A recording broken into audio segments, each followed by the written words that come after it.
मेरे प्यारे देशवासियों, नमस्कार। मन की बात में एक बार फिर आप सबसे जुड़कर मुझे अत्यंत आनंद हो रहा है।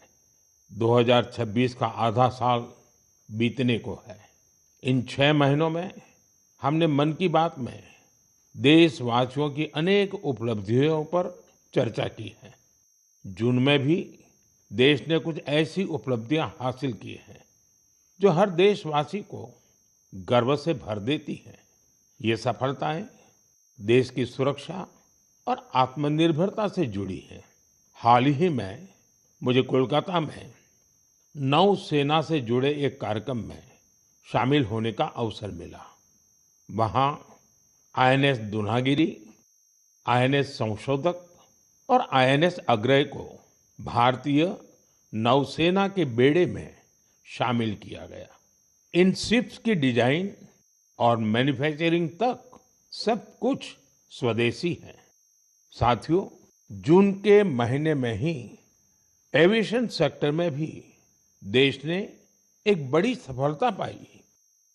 C295 ये विमान मेड इन इंडिया है और C295 विमान ने अपनी पहली उड़ान पूरी की है और ऐसे 40 विमान भारत में ही बनाए जा रहे हैं।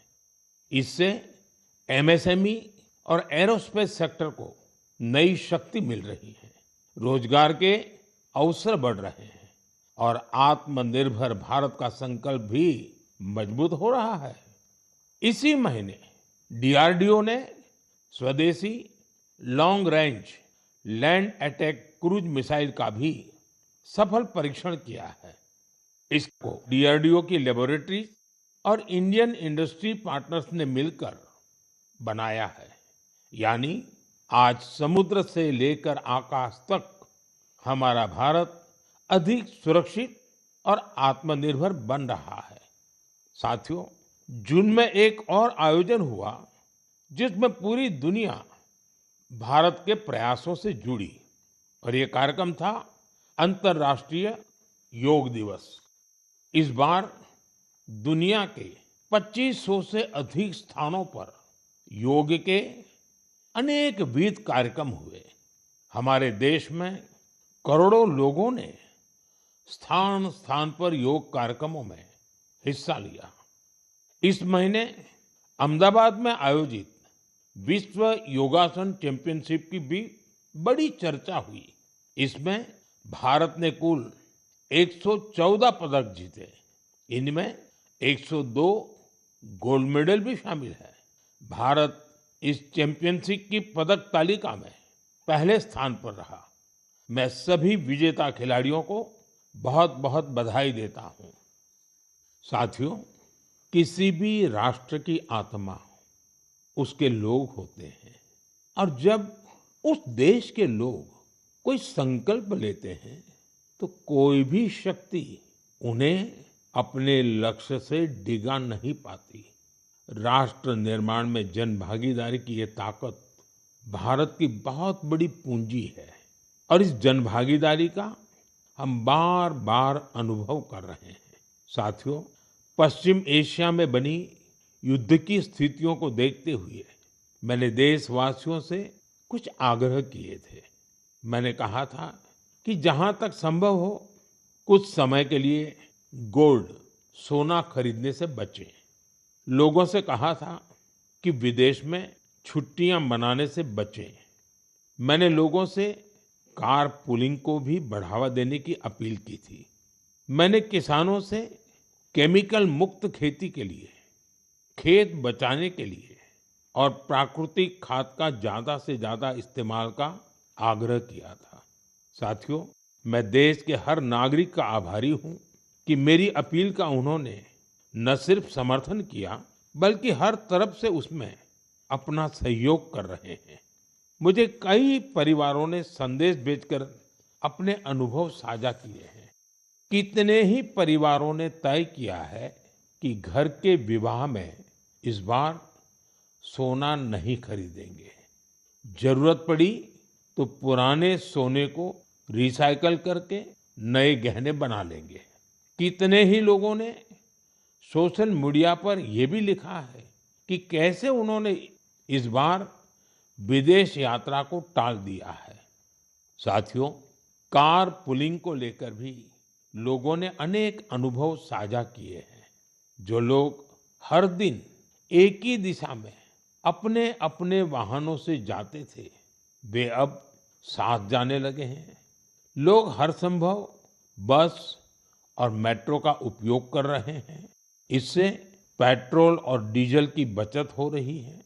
इसी तरह देश के अलग-अलग हिस्सों में प्राकृतिक खाद की खपत बढ़ने की भी खबरें आ रही हैं।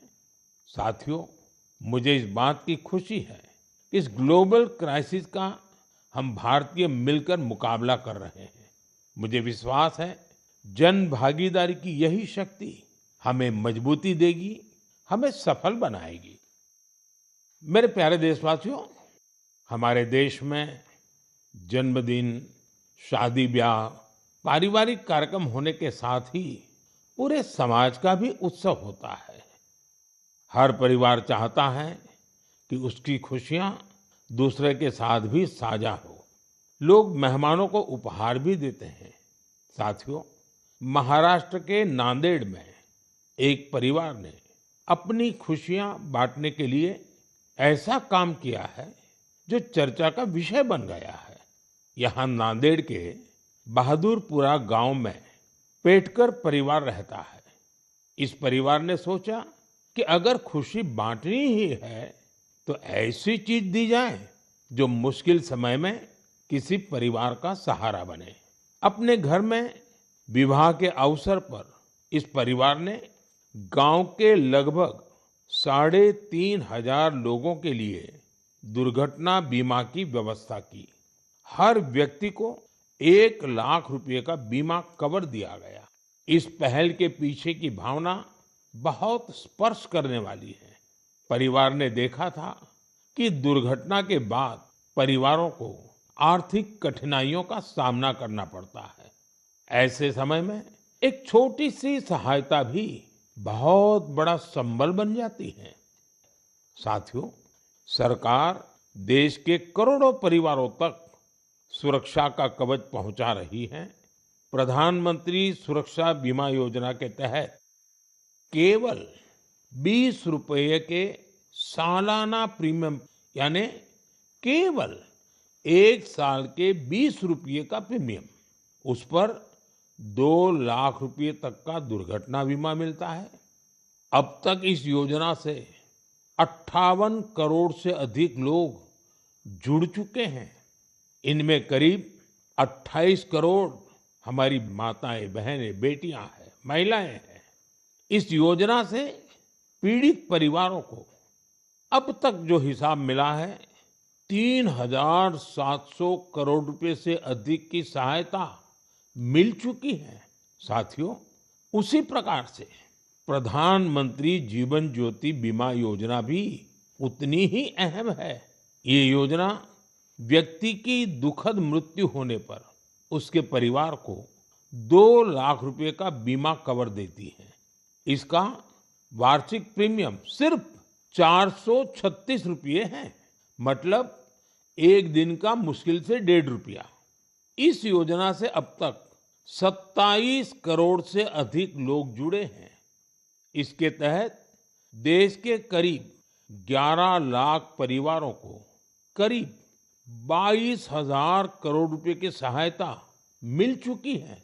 ये आंकड़े बहुत बड़े हैं।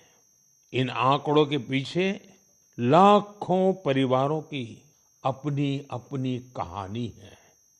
कहीं किसी माँ को बच्चों की पढ़ाई जारी रखने में सहायता मिल गई, कहीं किसी पत्नी को घर की जिम्मेदारियां संभालने का सहारा मिल गया।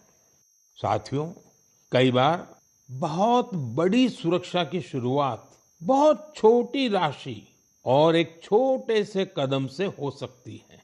छोटा सा भी निर्णय बहुत बड़ा बदलाव करता है। मेरा आप सभी से आग्रह है कि अपने परिवार में इन योजनाओं की जानकारी जरूर साझा करें। मेरे प्यारे देशवासियों, मन की बात में अब बात एक ऐसे विषय की जो हजारों साल पुराना है, हजारों साल से मानव समाज में घर कर कर के बैठ गया है। ये विषय है अंधविश्वास का। अंधविश्वास कई बार केवल एक गलत धारणा नहीं होता, वो डर पैदा करता है। और जब डर मन पर हावी हो जाता है तो इंसान सच को देखना ही बंद कर देता है। अंधविश्वास में डूबे लोग फिर बिना तर्क के, बिना सत्य जाने ऐसे फैसले लेने लगते हैं जिनका बड़ा नुकसान होता है। वहीं समाज में ऐसे लोग भी होते हैं जो विज्ञान, अनुभव और तर्क के आधार पर उन धारणाओं को चुनौती देते हैं। अंधविश्वास से विश्वास तक की ये यात्रा आसान नहीं होती। और आज मैं ऐसी ही एक सफल यात्रा के बारे में आपको जरूर बताना चाहता हूं। साथियों, असम में एक पक्षी पाया जाता है। उस पक्षी का नाम है हरगिला। हरगिला एक दुर्लभ पक्षी है। ये प्रकृति को स्वच्छ रखने में अहम भूमिका निभाता है। लेकिन असम के कुछ इलाकों में लंबे समय तक इसे अशुभ माना जाता था। लोग इसे अपने आसपास देखना पसंद नहीं करते थे। कई बार उन पेड़ों को भी काट दिया जाता था जिन पर हर गिला के घोंसले बने होते थे। सोचिए, एक ऐसा पक्षी जो पर्यावरण की सफाई में मदद करता है, वही हर गिला लोगों के डर का शिकार बन गया था। इसी दौरान जीव वैज्ञानिक पूर्णिमा देवी बर्मन ने ये सब देखा। उन्होंने लोगों के मन में बैठी गलत धारणा को बदलने का संकल्प लिया। उन्होंने महिलाओं से बात की। उन्होंने लोगों को विज्ञान के आधार पर समझाया। धीरे धीरे महिलाएं इस अभियान से जुड़ने लगी। फिर एक बड़ा बदलाव शुरू हुआ। जिस पक्षी को कभी अशुभ मानकर भगाया जाता था, वही गांवों की पहचान बनने लगा। हजारों ग्रामीण महिलाएं हरगिला को बचाने के लिए आगे आई। आज उन्हें हरगिला आर्मी के नाम से जाना जाता है। इन महिलाओं ने समाज के साथ संघर्ष भी किया। समाज को समझाने के लिए दिन रात काम किया और अंधविश्वास को पीछे छोड़ करके रहे। उन्होंने दिखाया है, जब सही जानकारी पहुंचाई जाती है तो वर्षों पुरानी सोच भी बदल सकती है। साथियों, मैं अक्सर कहता हूं, जो खेलता है वो खिलता है। आज देश में ऐसे युवाओं की संख्या बहुत तेजी से बढ़ रही है, जो खेल भी रहे हैं और खिल भी रहे हैं। पहले की तुलना में अब कहीं अधिक युवा खेलों को कैरियर के रूप में अपना रहे हैं। मुझे नागालैंड के दो ऐसे प्रयासों के बारे में जानकारी मिली है जो बहुत दिलचस्प है। पहला प्रयास है नागालैंड बेबी लीग। नाम सुनकर आपको जरूर लगता होगा कि ये बहुत छोटे बच्चों की कोई साधारण लीग होगी, लेकिन ऐसा नहीं है। ये 5 से 10-12 साल की आयु के छोटे छोटे बच्चे, फूल जैसे बच्चों की एक असाधारण लीग है। और इन बच्चों के फुटबॉल खिलाड़ियों की एक ऐसी लीग है जो उनकी रफ्तार को और प्रतिभा के लिए उनको प्रेरित भी करती है और उनकी पहचान भी बनाती है। इसकी शुरुआत नागालैंड के अधिक से अधिक बच्चों को फुटबॉल से जोड़ने के लिए हुई थी।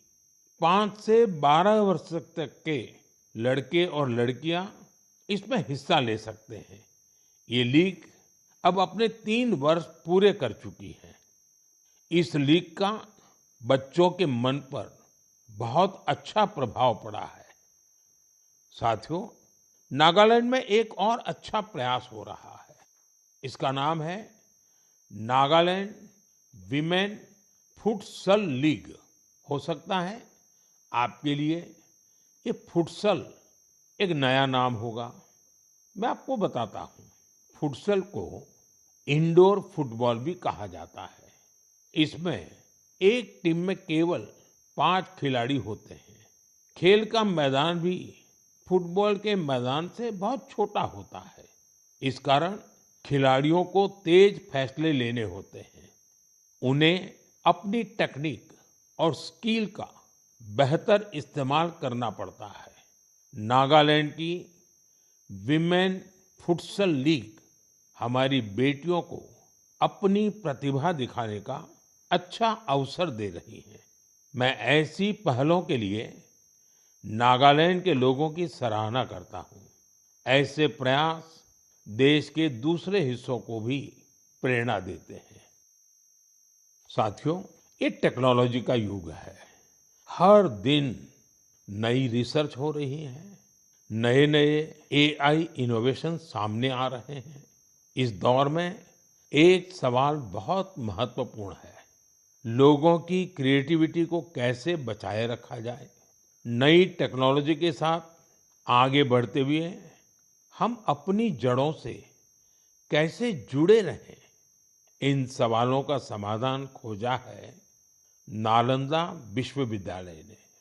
हजारों साल पुरानी हमारी नालंदा विश्वविद्यालय अब नए अवतार के रूप में भारत का भाग्य गढ़ रही है। 2 साल पहले मुझे नालंदा विश्वविद्यालय के नए परिसर के लोकार्पण का अवसर मिला था। नालंदा विश्वविद्यालय ने शास्त्रार्थ की हमारी प्राचीन परंपरा को फिर से जीवन किया है। शास्त्रार्थ केवल अपनी बात रखने का माध्यम नहीं है, ये वाद, संवाद और मंथन की एक अनुशासित प्रक्रिया है। इसमें तर्क के साथ, तथ्य के साथ अपनी बात कहना बहुत जरूरी होता है और उसमें आपकी महारत होनी चाहिए।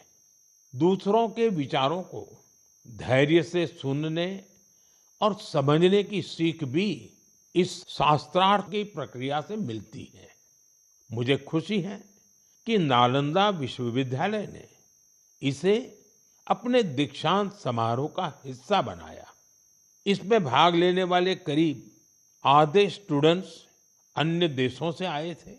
एक प्राचीन परंपरा को आज के समय से जोड़ने का ये प्रयास बहुत सराहनीय है। मैं इसके लिए नालंदा विश्वविद्यालय को बहुत बहुत बधाई देता हूँ। मैं देश के दूसरे विश्वविद्यालयों से भी आग्रह करूंगा कि वे ऐसी पहल पर विचार करें। साथियों, जड़ों से जुड़े रहकर युवाओं को नई टेक्नोलॉजी के लिए तैयार करने का एक और अच्छा प्रयास हो रहा है। दिल्ली में स्थित central Sanskrit university artificial intelligence और डेटा साइंस में बीटेक प्रोग्राम शुरू करने जा रही है। ये आधुनिक टेक्नोलॉजी को भारत के पारंपरिक ज्ञान से जोड़ने की दिशा में एक महत्वपूर्ण कदम है। इससे भारतीय भाषाओं के लिए नए एआई टूल्स तैयार करने में मदद मिलेगी। हमारे प्राचीन ग्रंथों और पांडुलिपियों को डिजिटल रूप में संरक्षित करने के काम को भी नई गति मिलेगी। मैं सेंट्रल संस्कृत यूनिवर्सिटी को इस प्रयास के लिए बहुत बहुत शुभकामनाएं देता हूं। साथियों, आज भारतीय संस्कृति दुनिया के अलग अलग हिस्सों तक पहुंच रही है। हमारे गीत, संगीत और आध्यात्म को दुनिया भर के लोग जान रहे हैं और अपना रहे हैं। भारत से हजारों किलोमीटर दूर कैरिबियन सागर में डोमिनिकन रिपब्लिक नाम का एक देश है। वहां भारतीयों की संख्या करीब 100 है, शायद उससे भी कम होगी। इसके बावजूद भारतीय संस्कृति और आध्यात्म से जुड़ा एक बहुत अच्छा प्रयास वहां हो रहा है। वहां स्पेनिश बोलने वाले कुछ लोगों ने एक टीम बनाई है। इस टीम का नाम है ब्रह्म कमल डोमिनिकाना। टीम के सदस्य मिलकर वैदिक साहित्य का अध्ययन करते हैं। वे वैदिक मंत्रों का उच्चारण भी सीख रहे हैं।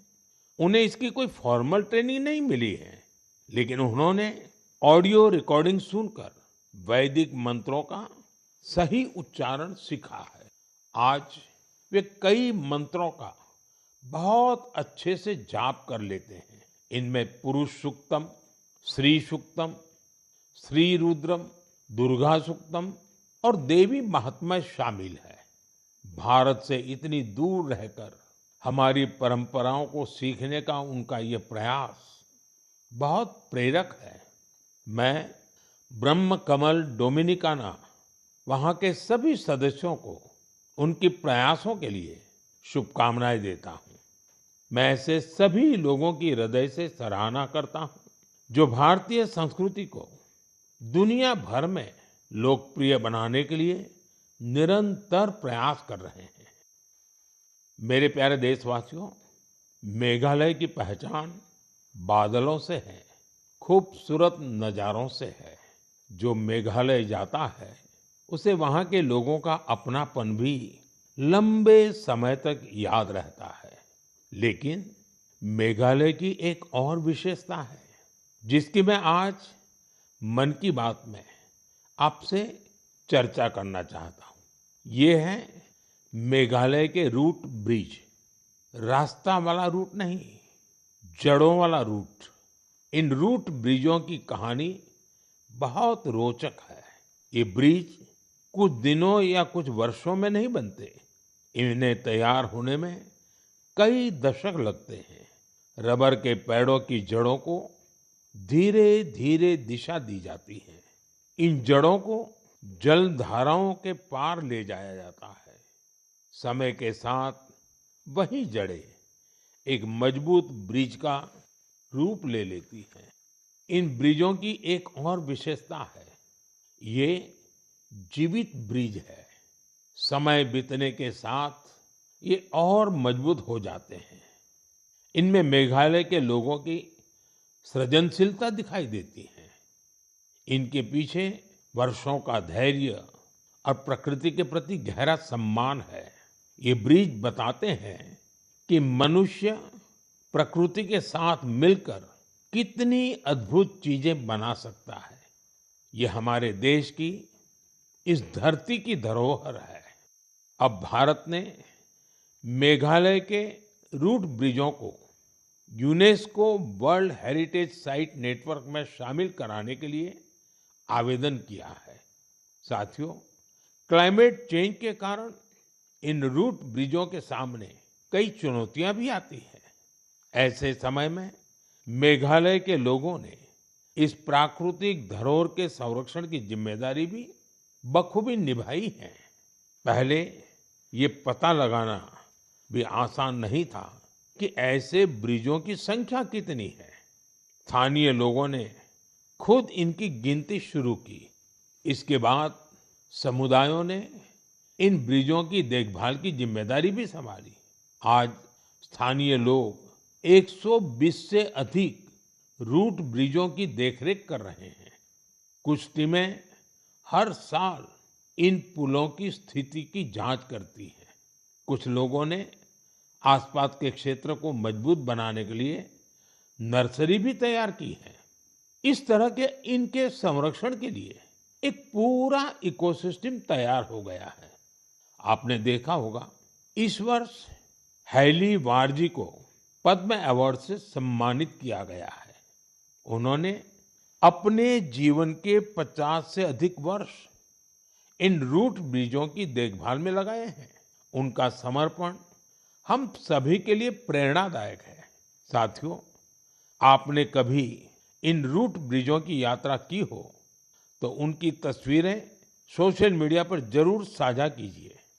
आपकी तस्वीरें दूसरे लोगों को भी मेघालय की इस अनोखी धरोहर के बारे में जानने के लिए प्रेरित करेगी। मेरे प्यारे देशवासियों, हम सभी चाहते हैं कि हमारा गांव साफ सुथरा हो, हमारा शहर सुंदर दिखे। लेकिन शायद ही कभी रुककर ये सोचा जाता है कि हमारे आसपास जो कचरा जमा होता है, कौन उसे साफ करता है? ज्यादातर लोग तो यही मानकर चलते हैं कि ये किसी और की जिम्मेदारी है और वो ही सफाई करेगा। लेकिन हमारे बीच कुछ ऐसे भी लोग होते हैं जो अपनी सोच से हमें बहुत प्रेरित करते हैं। मुझे मध्य प्रदेश के राजगढ़ जिले के ब्यावरा की कुछ बहनों के बारे में जानने का अवसर मिला। उन्होंने अपने आसपास फैले प्लास्टिक कचरे को हटाने का संकल्प लिया। ये नहीं सोचा कि कोई आकर बदलाव लाएगा। उन्होंने खुद शहर भर से प्लास्टिक कचरा और खाली बोतलें इकट्ठा करना शुरू किया। धीरे धीरे ये प्रयास आगे बढ़ता गया और फिर उस प्लास्टिक को इको ब्रिक्स में बदला जाने लगा।